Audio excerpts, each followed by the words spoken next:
నమస్కారం అమరావతి న్యూస్ కి స్వాగతం. ఈనాటి వార్తా విశేషాలు. ఏపీ అసెంబ్లీ సమావేశాలు 4వ రోజు ప్రారంభమయ్యాయి. శాసనసభ మొదలైన వెంటనే డిప్యూటీ స్పీకర్ రఘురామకృష్ణంరాజు ప్రశ్నోత్తరాలను చేపట్టారు. ఆంధ్ర ఒడిశా సరిహద్దుల్లో గంజాయి నియంత్రణపై పాలకొండ ఎమ్మెల్యే నిమ్మక జయకృష్ణ ప్రశ్న లేవనెత్తారు.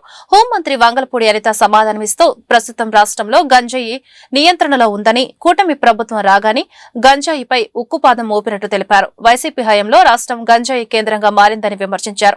గత ప్రభుత్వంలో నియంత్రణ లేకుండా పోయిందని హోంమంత్రి ఆరోపించారు. కూటమి ప్రభుత్వం ఏర్పడిన వెంటనే గంజాయి రవాణా సాగుపై కఠిన చర్యలు చేపట్టిందని వివరించారు. ఈగల్ విభాగాన్ని ఏర్పాటు చేసి గంజాయి రవాణాకు అడ్డుకట్ట వేసినట్టు చెప్పారు. రాష్ట్ర వ్యాప్తంగా 35 చెక్ పోస్టులను ఏర్పాటు చేసి గంజాయి రవాణాను అరికట్టామని తెలిపారు. చర్యలు పెంచడం వల్ల గంజాయి రవాణా పూర్తిగా అరికట్టవచ్చు అధ్యక్ష. అటువంటి చర్యలు ఏమైనా ఇంకా పూర్తి స్థాయిలో గట్టి భద్రత ఏర్పాటు చేసి పూర్తి స్థాయిలో నిఘాను పెంచి ఈ అక్రమ గంజాయి రవాణా ఇంకా పూర్తి స్థాయిలో అడ్డుకోవాలని గౌరవ హోంమంత్రి గారికి అడుగుతున్నారు అధ్యక్ష. 2019 తర్వాత గంజా సాగు ఇంచుమించుగా ఎలా అయిపోయిందంటే గంజా ఆంధ్రప్రదేశ్ గా మన సంగతి మనందరికీ తెలుసు. ఈగల ద్వారా మాక్సిమం గంజా సాగునైతే అధ్యక్ష నేను చాలా హ్యాపీగా చెప్పగలను, గర్వంగా కూడా చెప్పగలను. ఈ రోజు ఆంధ్రప్రదేశ్ లో గంజా సాగు అనేది జీరో కల్టివేషన్ అధ్యక్ష. ఎక్కడా కూడా గంజా సాగు లేదు అని చెప్పి సభాపూర్వకంగా మీ అందరికీ కూడా తెలియజెప్పడానికి కూడా అందరి సహకారం లభించినందుకు కూడా అందరికీ కూడా నేను ధన్యవాదాలు తెలియజేసుకుంటున్నాను అధ్యక్ష.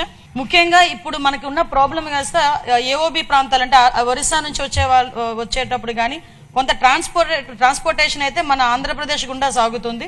ఇప్పుడు ఎక్కడైతే దానికి సంబంధించి ఇంతకుముందు చెక్ పోస్టులు అయితే ఏర్పాటు చేశారు, కానీ చెక్ పోస్టులను కూడా ఎక్కడ కూడా నిఘా పెట్టి కానీ కొంచెం దాన్ని బాగా ఎక్కువగా ఎఫెక్టివ్ గా పనిచేసేటట్టుగా ఎక్కడ కూడా పెట్టుకోవాలి. కానీ మనం ఏం చేసామంటే ఇప్పుడు ఇంటర్ స్టేట్ చెక్ పోస్టుల కింద సుమారుగా 5 జిల్లాల్లోని కూడా దగ్గర 35కు పైగా చెక్ పోస్టులు పెట్టుకున్నాం అధ్యక్ష. ఆ చెక్ పోస్టుల దగ్గర కూడా ఎస్పెషల్లీ ఇప్పుడు మనకి పాలకొండ కాన్స్టిట్యుయెన్సీకి సంబంధించి రాయగడ గునుపూర్ దగ్గరలో ఉంటుంది అధ్యక్ష. అక్కడ బత్తిలి అని ఒక చెక్ పోస్ట్ కూడా ఏర్పాటు చేసుకోవడం జరిగింది. ఆ బత్తిలి చెక్ పోస్ట్ కూడా చాలా ఎఫెక్టివ్ గా పనిచేయడం వల్ల అట్ ద సేమ్ టైం అక్కడ ఎస్పీ మన్యం జిల్లా ఎస్పీ గారు, అదే విధంగా అక్కడ రాయగడ ఎస్పీ గారు నిరంతరం కోఆర్డినేషన్ చేయడం వల్ల అటువైపు నుంచి మాక్సిమం ట్రాన్స్పోర్టేషన్ కూడా తగ్గే పరిస్థితి కూడా వచ్చింది అధ్యక్ష. ఇమీడియట్ గా ఎవరైనా ట్రాన్స్పోర్ట్ చేసే పరిస్థితి ఉన్నా కూడా ఇమీడియట్ గా మన డిపార్ట్మెంట్ వాళ్ళు, ఈగల్ డిపార్ట్మెంట్ వాళ్ళు వెళ్లి పట్టుకోవడం, వాళ్ళు వెంటనే ఎన్డీపీఎస్ యాక్ట్ల కింద వాళ్ళని అరెస్ట్ చేయడం కూడా జరుగుతుంది. ఈ పాలకొండ, అదేవిధంగా సాలూరు, పార్వతీపురం ఈ ఏరియాస్ నుంచి కూడా ఎక్కువగా గాంజా రవాణా అవుతుందని ఇన్ఫర్మేషన్ తీసుకుని నిరంతరం నిఘాల ద్వారా మేము అక్కడ పర్యవేక్షణ చేస్తున్నాం. At the same time drone surveillances, CCTV surveillances up to highway వరకు వచ్చేటంత వరకు మాక్సిమం అంతా కూడా సీసీటీవీ సర్వైలెన్సెస్ పెట్టుకోవడం వల్ల నిన్నగాక మొన్న ఒక 100 కేజీలు గాంజా కూడా పట్టుకోవడం జరిగింది అధ్యక్ష. అంటే ఎక్కడ కూడా ట్రాన్స్పోర్టేషన్ కూడా ఈ జిల్లా. ఏపీ అసెంబ్లీ సమావేశాల్లో జలవనరుల శాఖ మంత్రి నిమ్మల రామానాయుడు కీలక ప్రకటన చేశారు.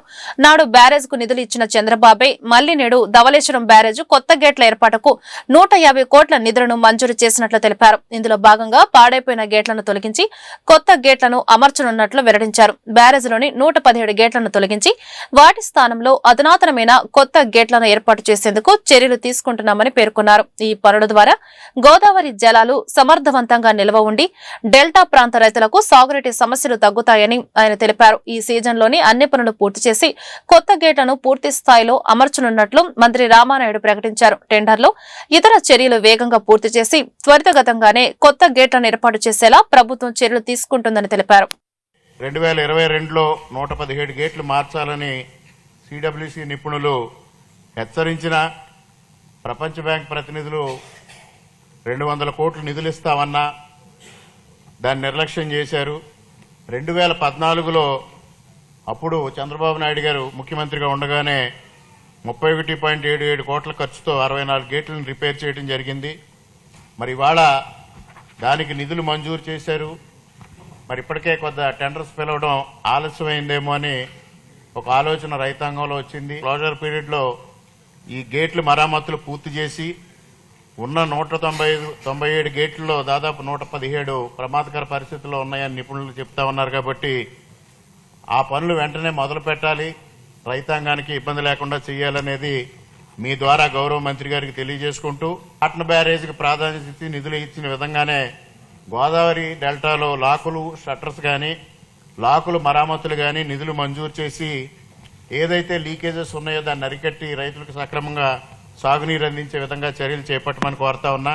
ఏదైతే ప్రమాదభరితంగా ఉన్నటువంటి యొక్క ధవళేశ్వరంకు సంబంధించినటువంటి గేట్లన్నింటినీ కూడా మళ్ళీ కొత్త గేట్లను ఏర్పాటు చేసుకోవడానికి ఆల్రెడీ టెండర్స్ ని మొన్న 9/1/2026 టెండర్స్ ని పిలవడం జరిగింది అధ్యక్ష. ఈ నెలలోనే ఫైనలైజ్ చేసుకుని ఆ ఏజెన్సీని ఫిక్స్ చేసి ఖచ్చితంగా మరి త్వరితగతంగానే ఈ సీజన్ లోనే ఈ యొక్క కొత్త గేట్లు ఏర్పాటు చేసేటువంటి విధంగా ఈ యొక్క ప్రభుత్వం చర్యలు తీసుకుంటూ లైడార్ సర్వే చేస్తే మనకి డిపిఆర్ తయారు చేస్తారో డిపిఆర్ తయారైతే మొత్తం డెల్టాకు సంబంధించినటువంటి ఏదైతే ఎంత ఎస్టిమేషన్ వస్తే దాని ప్రకారం డెల్టా మోడరేషన్ కింద పనులు చేపట్టాలని భవిష్యత్తులో. ఆంధ్రప్రదేశ్ శాసన మండలిలో టీటీడీ నెయ్యి సరఫరా వ్యవహారంపై అధికార ప్రతిపక్షాల మధ్య వాడివేడి చర్చ జరిగింది. తిరుమల తిరుపతి దేవస్థానానికి ఇందాపూర్ డైరీ పేరుతో నెయ్యి సరఫరా జరుగుతోందంటూ ప్రతిపక్ష వైకాపా సభ్యులు సభలో ఆందోళనకు దిగారు. గత కొద్ది రోజులుగా టీటీడీకి సరఫరా అవుతున్న నెయ్యి నాణ్యత మరియు టెండర్ల ప్రక్రియపై రాజకీయంగా విమర్శలు సాగుతున్నాయి. ఈ క్రమంలోనే ఇందాపూర్ డైరీ ప్రస్తావనను తెరపైకి తెస్తూ వైకాపా ప్రభుత్వంపై ఒత్తిడి పెంచే ప్రయత్నం చేసింది. అయితే ప్రభుత్వం మాత్రం నిబంధనల ప్రకారమే కొనుగోళ్లు జరుగుతున్నాయని స్పష్టం చేస్తోంది. పేరుతో హెరిటేజ్ సంస్థ టీటీడీకి నెయ్యి సరఫరా అంశం గురించి చర్చించడానికి సభ్యులు శ్రీ కేజీఆర్ భరత్, డాక్టర్ సిపాయి సుబ్రహ్మణ్యం ఇచ్చినటువంటి వాయిదా తీర్మానం తిరస్కరించడమైనది. ప్లీజ్ వాయిదా తీర్మానం తిరస్కరించామండి. కూర్చోండి. ప్లీజ్ కూర్చోవాలి. కూర్చోండి. దయచేసి మీ స్థానాల్లో కూర్చోండి. అదే వాళ్ళే కలిసి వాళ్ళ పార్టీ అబద్ధాలు. చైర్మన్ సార్ హౌస్ ఆర్డర్లో పెట్టండి సార్. హౌస్ ఆర్డర్లో పెట్టండి.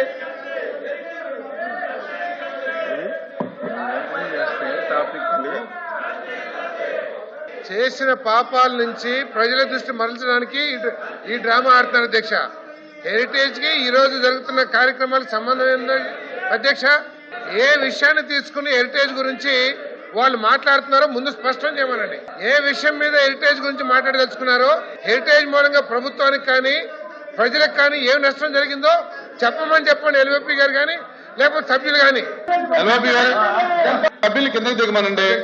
అలా కాదండి. ఇప్పుడు వేరే పార్టీ మాట్లాడినప్పుడు మీరు గొడవ చేసి ఎల్వీపీ గారు మాట్లాడినప్పుడు మీరు పోడియం మీద ఉండి సౌండ్ లేకుండా ఉంటే అది నేను ఎలా చేయను? దిగండి. దిగిన తర్వాత ఎల్వీపీ గారు మాట్లాడతారు. దిగండి. గౌరవించండి. ఎల్వీపీ గారు ఇప్పుడు మీరు హౌస్ గౌరవించవాలైతే మీరు కిందకి దిగండి. మీరు దిగితే ఎల్వీపీ గారు మాట్లాడతారు. మీరు అలా మదనపల్లిలో జరిగిన దారుణ ఘటనపై హోంమంత్రి వంగలపూడి అనిత తీవ్రంగా స్పందించారు. ఈ ఘటన చాలా బాధాకరమని పేర్కొంటూ బాధితురాలి కుటుంబ సభ్యులతో మాట్లాడినట్లు వెల్లడించారు. ఘటనకు సంబంధించి ముందుగా బడి విద్యాశాఖ మంత్రి నారా లోకేష్ సోషల్ మీడియాలో తనను ట్యాగ్ చేశారని అనిత తెలిపారు. అనంతరం సంబంధిత అధికారులతో ఫోన్లో మాట్లాడి పూర్తి వివరాలు తెలుసుకున్నట్లు చెప్పారు. ప్రాథమిక విచారణలో ముద్దాయి డ్రగ్స్ లేదా గంజాయి సేవించలేదని, అయితే మితిమీరిన మద్యం సేవించినట్లు గుర్తించామని వెల్లడించారు. మొదట బాలిక అదృశ్యమై ఉండవచ్చని అనుకున్నామని, కానీ స్థానికులు ఇచ్చిన సమాచారంతో పోలీసులు విచారణ చేపట్టి బాలిక మృతదేహాన్ని ఆమె ఇంటి ఎదురుగా గుర్తించారని తెలిపారు. శాసనసభలో డిజిటల్ అటెండెన్స్ వ్యవస్థను అమలు చేసిన ప్రభుత్వం అదే విధానాన్ని శాసన మండలిలో ఎందుకు అమలు చేయలేదని విపక్ష నేత బొత్స సత్యనారాయణ ప్రశ్నించారు. మండలి మీడియా పాయింట్ మాట్లాడుతూ ఈ అంశంపై ప్రభుత్వం స్పష్టత ఇవ్వాలని డిమాండ్ చేశారు. ఇక దేవదేవుడి ప్రసాదంపై ముఖ్యమంత్రి నారా చంద్రబాబు నాయుడు అనవసర ఆరోపణలు చేశారని బొత్స ఆరోపించారు. పంది కొవ్వు జంతువుల కొవ్వు కలిపారని ప్రచారం చేయడం బాధాకరమన్నారు. వాస్తవాలు తేలాలని సుప్రీంకోర్టు సిట్ నియమించిందని, దర్యాప్తులో కొన్ని ఆశ్చర్యకర విషయాలు బయటకు వస్తున్నాయని చెప్పారు. ప్రజలు జీర్ణించుకోలేని నిజాలు వెలుగులోకి వస్తున్నాయని వ్యాఖ్యానించారు. అందరూ కూడా ఆ దేవదేవుణ్ణి ఎంతో గౌరవభావంతో భక్తులతో మన రాష్ట్రమే కాకుండా ప్రపంచంలో అందరూ కూడా వారి పట్ల ఎంతో భక్తిభావంతో ఉన్న ఆ వెంకటేశ్వర స్వామి మీద ఈ రాష్ట్ర ముఖ్యమంత్రి చంద్రబాబు నాయుడు, శ్రీమాన్ చంద్రబాబు నాయుడు గారు ఆ ప్రసాదం మీద లేనిపోయిన అబండాలు వేసి పంది కొవ్వు ఉందని, ఆ కొవ్వు ఉంది, నీ కొవ్వు ఉందని అని చెప్పి ఆ నేపథ్యంలో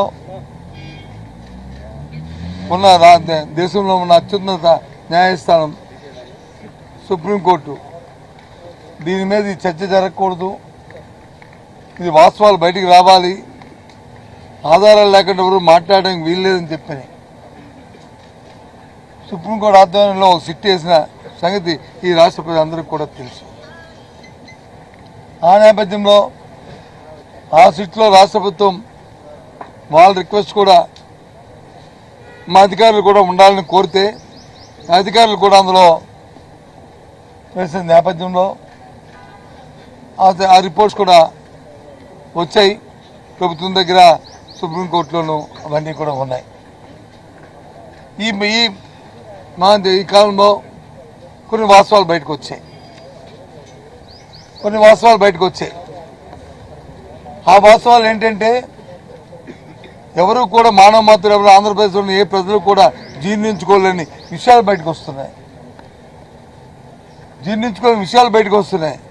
అవురా, ఇదా చంద్రబాబు నాయుడు తాలూకు దుర్బుద్ధి, ఇదే రాష్ట్రంలో ఉన్న ఈ ప్రభుత్వం తాలూకు ఆలోచన అని ఒక బాధ, ఆవేదన ఈ రాష్ట్ర ప్రజల్లోనూ కలిగింది. ఆ విషయాన్నే ఇవాళ సభలో చర్చించడం అడిగాం. ఏదైతే ఇందాపూర్ అని ఒక సంస్థ ఈ రాష్ట్రంలో గత తెలుగుదేశం పార్టీ అధికారం ఉన్నప్పుడు ఏదైతే నెయ్యిను సప్లై చేసిందో, ఏదైతే ఆనాడు ఆ సంస్థని కొన్నాళ్ల పాటు వీళ్ళు కల్తీ నెయ్యి నుంచి సప్లై చేస్తారని చెప్పని బ్లాక్ లిస్ట్లో పెట్టారో, తదుపరి 6 నెలలకే ఆ సంస్థ నుంచి మళ్ళీ తాలూకా బ్లాక్ లిస్ట్ నుంచి మళ్ళీ మెయిన్ లిస్టులో తీసుకొచ్చి ఆ సంస్థ ద్వారా 280 రూపాయలకి రాష్ట్ర రాజధాని అమరావతిలో 10 ఎకరాల విస్తీర్ణంలో హజ్ హౌస్ నిర్మించాలని గుంటూరు తూర్పు ఎమ్మెల్యే మహమ్మద్ నజీర్ అసెంబ్లీ సమావేశాల్లో విన్నవించారు. హజ్ యాత్రికులకు ₹1,00,000 చొప్పున రాష్ట్రం సాయం చేయడం పట్ల సంతోషం వ్యక్తం చేశారు. కడపలో ఉన్న పాత హజ్ హౌస్ ను పోటీ పరీక్షలు రాసే మైనార్టీ విద్యార్థినులకు శిక్షణ ఆలయంగా మార్చాలన్నారు. హజ్ హౌస్ అంటే ఒక విశ్వాసానికి ప్రతీక అన్నారు. మత విశ్వాసాలకు కూటమి ప్రభుత్వం కట్టుబడి ఉందని స్పష్టం చేశారు. గత ప్రభుత్వం పూర్తిగా నిర్లక్ష్యం చేసి అక్కడ కరోనా లాంటి సమయంలో వాటిని వాడుకున్న తర్వాత ఆ భవనాన్ని అట్లాగే వదిలిపెట్టినటువంటి పరిస్థితులు ఉన్నాయి.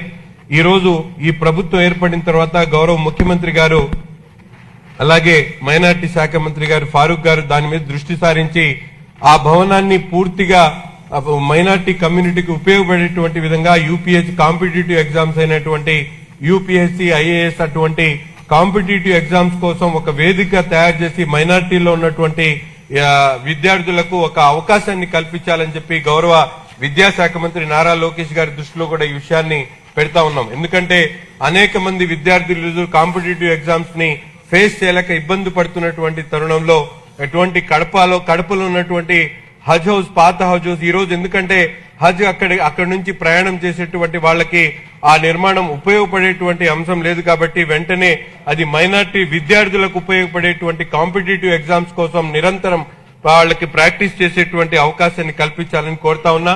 అంతేకాకుండా గౌరవ ముఖ్యమంత్రి గారు గత ప్రభుత్వంలో పూర్తిగా నిర్లక్ష్యం అయిన తర్వాత 14-19లోనే విద్యాధరపురం విజయవాడలో దాదాపు 15 కోట్ల రూపాయలు కేటాయించి ఒక స్థలాన్ని హజ్ హౌస్ నిర్మాణం కోసం కేటాయించడం జరిగింది అధ్యక్ష. అది కొంత వివాదంలో ఉండటంలో ఆ భూమి ఇప్పటికి కూడా అక్కడ ఎటువంటి కన్స్ట్రక్షన్స్ మొదలవ్వలేదు. ఈ రోజు గౌరవ ముఖ్యమంత్రి గారిని అలాగే మన మైనార్టీ శాఖ మంత్రి గారి ద్వారా కోరుతా ఉన్నా వెంటనే అమరావతి లాంటి ప్రాంతంలో, ఎందుకంటే మిడిల్ ఈస్ట్ కంట్రీస్ అన్ని కూడా హజ్ హౌస్ అంటే ఒక ప్రత్యేకమైనటువంటి ఆలోచనతో చూస్తారు కాబట్టి మిడిల్ ఈస్ట్ కంట్రీస్ అందరినీ కూడా అట్రాక్ట్ చేసేటువంటి విధంగా అమరావతి లాంటి ఒక మహానగరంలో హజ్ హౌస్ నిర్మాణాన్ని ఒక 10 ఎకరాల్లో చేపట్టి అక్కడ అన్ని విధాలైనటువంటి మైనార్టీ ఇన్స్టిట్యూట్స్ అన్నిటిని కూడా కలిపి పెట్టేటువంటి విధంగా ఈ ప్రభుత్వం చర్యలు తీసుకోవాలని చెప్పి మీ ద్వారా కోరుతా ఉన్నాను అధ్యక్ష. అంతేకాకుండా గతంలో మన ప్రభుత్వం 72 మంది ఆనాడు 2023లో వెళ్లేటువంటి ఆలోచన చేసిన వాళ్ళందరికీ కూడా 72 లక్షలు విడుదల చేయడం కూడా చాలా సంతోషం. కాకపోతే కొంతమంది గత ప్రభుత్వంలో వెళ్లినటువంటి వాళ్ళకి 60,000 ఏదైతే ఫేర్ కాంపెన్సేషన్ ఉందో అది ఇవ్వడానికి వాళ్ళకి వాగ్దానం చేసిన తర్వాత ఆ ప్రభుత్వం చెల్లించకపోవడంతో అనేక మంది ఇబ్బంది పడతా ఉన్నారు అధ్యక్ష. అటువంటి వాళ్ళందరికీ కూడా 60,000 రూపాయలు అందించేటువంటి కార్యక్రమం చేయాలని చెప్పి కూడా ఈ సందర్భంగా ఈ ప్రభుత్వాన్ని కోరుతా ఉన్నా.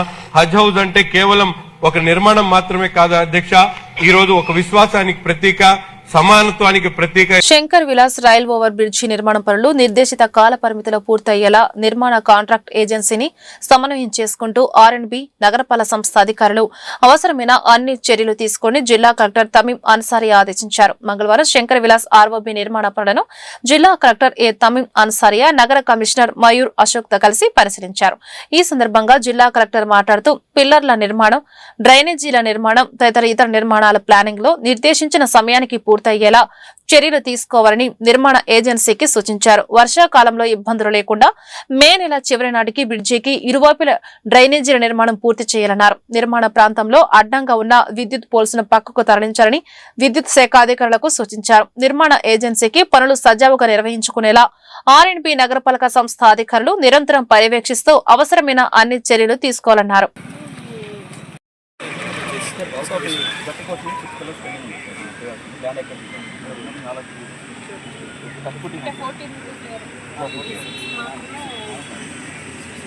నేనేమంటున్నాను మేడం, ఫర్దర్గా నాకు ROW మొత్తం ఇస్తే నా వర్క్ ఎక్కడ ఉండదని అడుగుతున్నాను.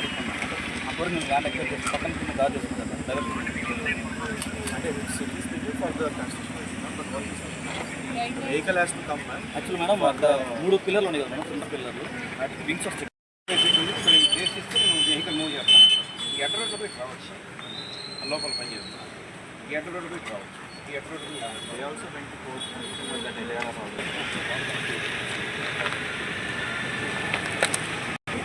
గుంటూరు ఏటుకూరు రోడ్లోని కాంపోస్ట్ యార్డ్లో MRF windrow, vermi compost units, waste recycling points నిర్మాణంలోని గార్బేజ్ ట్రాన్స్ఫర్ స్టేషన్లను గుంటూరు జిల్లా కలెక్టర్ తమీం అన్సారియా నగర కమిషనర్ మయూర్ అశోక్ మంగళవారం పరిశీలించారు. నగరంలో ఉత్పత్తి అయ్యే వ్యర్థాలతో ఏటుకూరు పాయింట్లో 50 టన్నుల విన్రో, 35 టన్నుల వర్మీ కంపోస్ట్ ని తయారు చేస్తున్నామని, వీటి సామర్థ్యాలను పెంచుకోవడానికి చర్యలు తీసుకుంటున్నామని కమిషనర్ కలెక్టర్ కు తెలిపారు.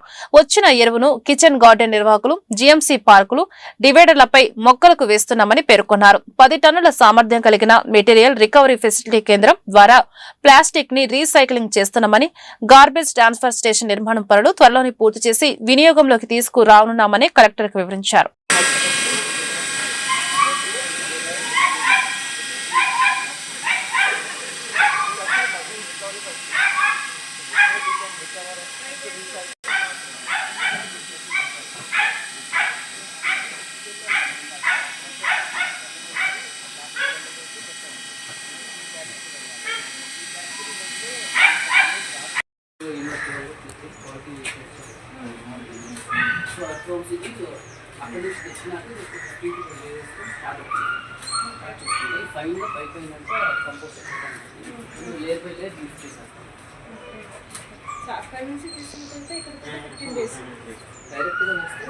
కూటమి ప్రభుత్వం ఆటవిక పాలన సాగిస్తుందని వైసీపీ మాజీ మంత్రి ఆదిమూలపు సురేష్ ఆరోపించారు.